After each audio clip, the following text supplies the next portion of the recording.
Hey band, welcome back. Today we're going to be focusing on one of the most important scales, actually one of the most important things that you can learn in music, and that's called the chromatic scale. You might be wondering, why is Mr. Brown dressed so amazingly? Okay, maybe not amazingly, but why so much color, Mr. Brown? Well, the reason is, if we look back to the root of the word chromatic scale, the root of chrome, the meaning of chrome is actually color. And some other words that use chrome, and you might think, oh, now that makes sense. Chromium. Chromium talks about color. The chromosome.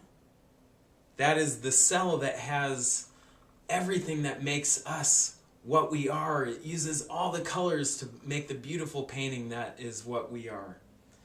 A chromoscope is something that looks into the effect of what color does. The chromatic scale, which is what we're playing today, number 107, uses every single note within the space of an octave or beyond. Or if you're thinking musically with a touch of maybe art to it, it uses every tone color within the span of a scale.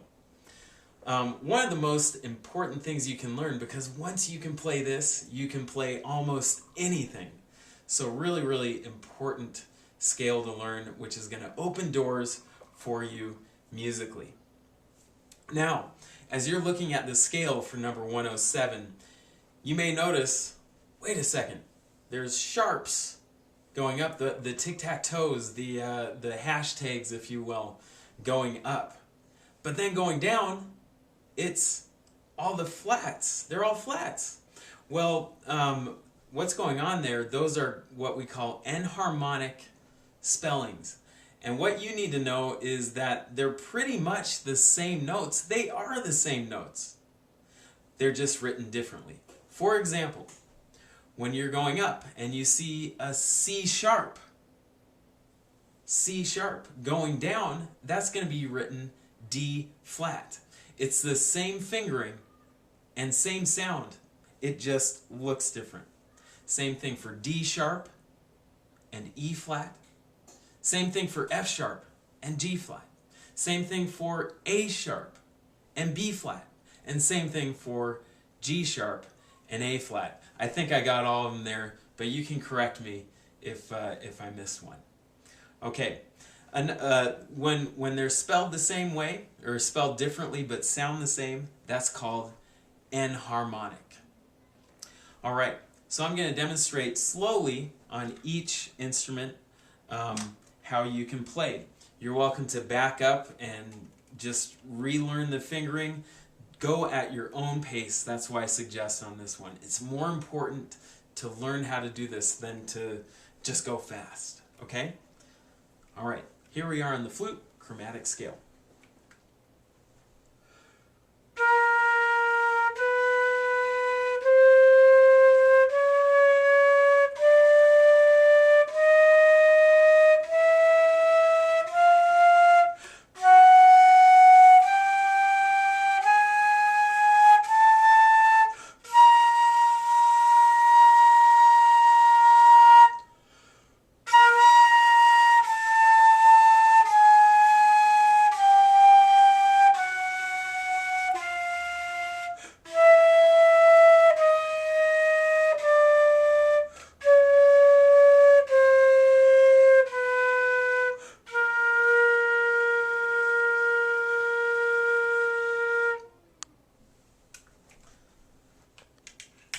Alright, you may have noticed that going down, it was the exact same fingerings except backwards. That's all you need to remember.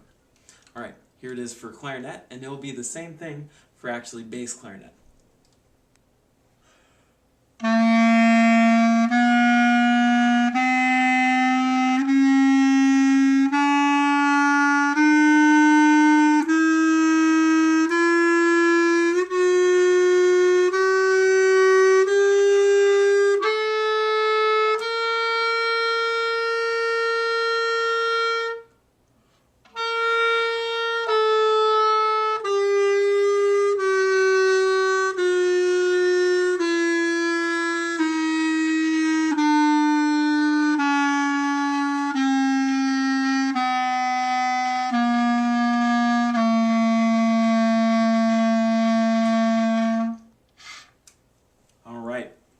Clarinets, I do want to mention, you can do a fun fingering for F sharp, also called G flat, where you actually finger F and then use these two side keys at the same time.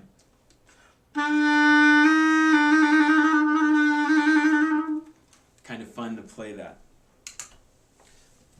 One of the cool things about clarinet and alto saxophone, the lower octave on the clarinet, you'll notice started on 1, 2, 3. When I started the chromatic scale. For alto sax, you're also going to start on 1, 2, 3. And then the fingerings are going to be pretty darn similar to what it was on clarinet until we go a little bit higher. Then they're completely different. All right, here is the alto sax. Get my scarf out of the way. All right.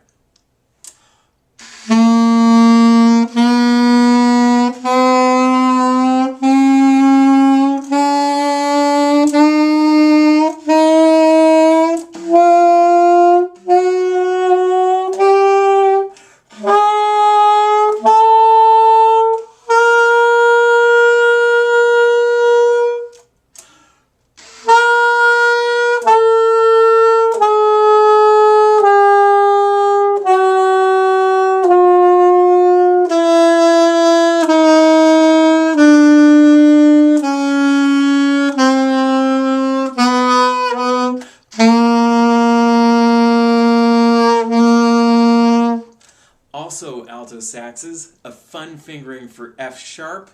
So we're playing F right here. Instead of going to this F sharp, you can go to this F sharp using this ring finger key right here. A lot of fun to play that. All right, tenor sax, a lot of the same fingerings for you. You just start on a different note. You will start on C and then go to C sharp, but a lot of the same fingerings. I'm going to move over to the brass now. I'm going to play the trumpet. However, tuba, your fingerings are going to be exactly the same as the trumpet. So pay close attention to the fingerings and you'll be able to make it.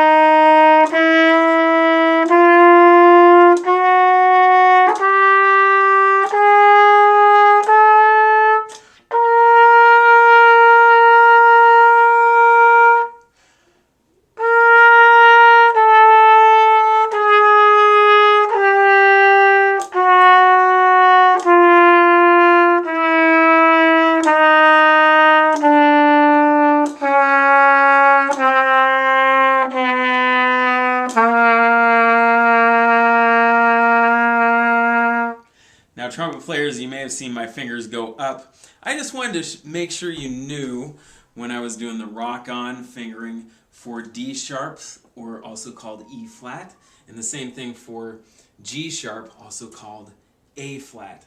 It's 2 and 3, okay?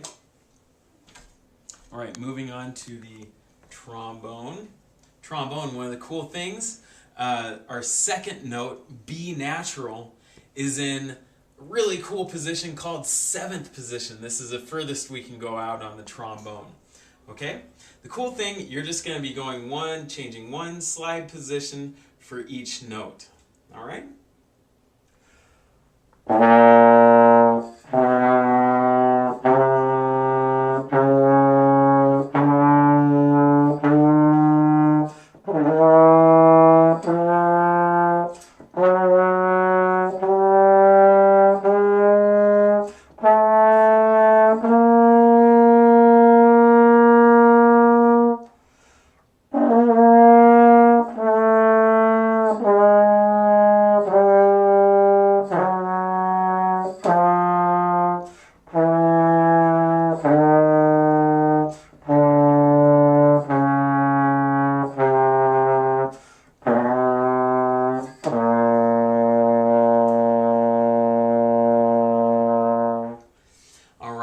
And when I go up to the F, the next position is going to be 5th position,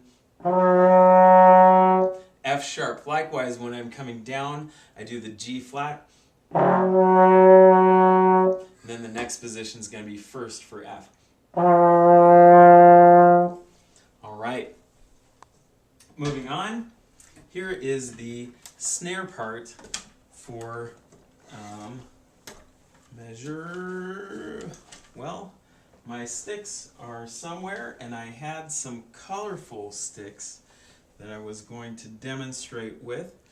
They have disappeared, so I will make a special video for you once I find those sticks. Yeah, they are nowhere to be seen, but I will say you are going to keep the same pattern, 1 E-anda, 2 E-anda, and then you're going to roll, still doing the 3 E-anda, 4 E-anda. It's all going to be huckleberries. Huckleberry, huckleberry, huckleberry, huckleberry.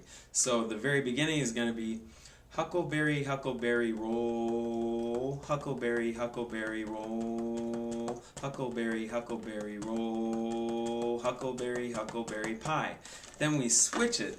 Now we're going to start with the roll. Roll, huckleberry, huckleberry, roll, huckleberry, huckleberry, roll, huckleberry, huckleberry, roll, huckleberry, pie. All right, band. Hope you have fun playing this very, very, very, very important scale for you to learn. This will truly open doors for you musically once you're able to play this. Miss you guys. Please stay safe, wash those hands, and happy music making.